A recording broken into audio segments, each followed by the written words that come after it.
প্রথমে আলুগুলো খোসা ছাড়িয়ে 4 টুকরো করে কেটে নিতে হবে। তারপর জলে সেদ্ধ করে ভালোভাবে চটকে নিতে হবে যাতে কোনো লাম্প না থাকে।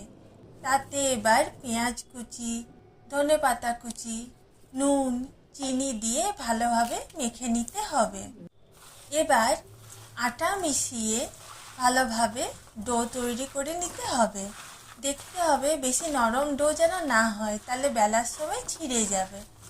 এবার ভালোভাবে ডো তৈরি হয়ে গেলে তোমরা 2 রকমভাবে বেলতে পারো।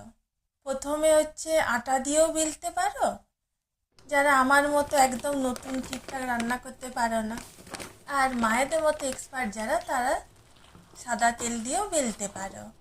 এবার ভালোভাবে 2 পিঠ সেঁকে নিয়ে সামান্য সাদা তেল লাগে, বেশ 2 চামচ কি 3 চামচ, তাহলে রেডি হয়ে গেল আলুর পরোটা। এটাতে পুর ভরার কোনো ঝামেলা নেই, যখন তখন তৈরি করে নেওয়া যায়। শুধু এই আলু সিদ্ধের পুরটা রাত্রিবেলায় বানিয়ে রেখো, তাহলে দেখবে সকালবেলায় আটা মেখে কত তাড়াতাড়ি সকালে জলখাবার বা টিফিন তৈরি হয়ে যাচ্ছে।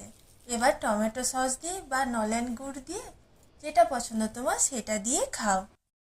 মা যখন আমার আর মায়ের জন্য আলাদা বানায় এই আলুর পুর দেওয়া পরোটাটা, তখন সামান্য ড্রাই রোস্ট করা শুকনো লঙ্কা আর গোটা জিরে প্রথমে ড্রাই রোস্ট করে নিল, তারপর সামান্য গুঁড়ো করে, মানে পুরো মিহি গুঁড়ো হবে না, হাফ গুঁড়ো হবে, হাফ ক্রাস্ট হবে, গুঁড়ো করে এই আলু সিদ্ধটার সাথে মিশিয়ে দেয়, তাতে আরও টেস্টটা ভালো হয়।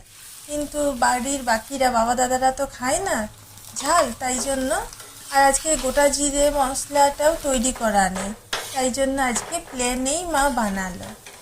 মাঝে মধ্যে এইভাবে বানিয়ে দেখো, দেখবে খুব ভালো লাগবে খেতে। আমার মায়ের এই পুর ভরার ঝামেলা ছাড়া আলুর পরোটা কেমন লাগলো অবশ্যই কমেন্টে তোমরা জানিও। তবে ছোট বাচ্চাদেরকে যদি টিফিন দাও, মা আজকে যেভাবে বানিয়েছে মশলা ছাড়া, সেইভাবে বানিয়ে দিও, বেশ ওদের ভালো লাগবে মিষ্টি মিষ্টি পরোটা খেতে। তবে যারা ডায়েটিং করো বা যাদের সুগার আছে, চিনি বারণ, তারা চিনিটাকে বাদ দিও, তাও একই রকম ভালো টেস্ট থাকবে। তারা মশলাটা অবশ্যই দিও।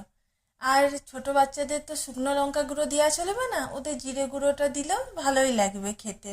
আর শীতের সকালে চা দিয়ে বা গুড় দিয়ে এইটা খেতে কি সুন্দর লাগে, বা শীতের রাতে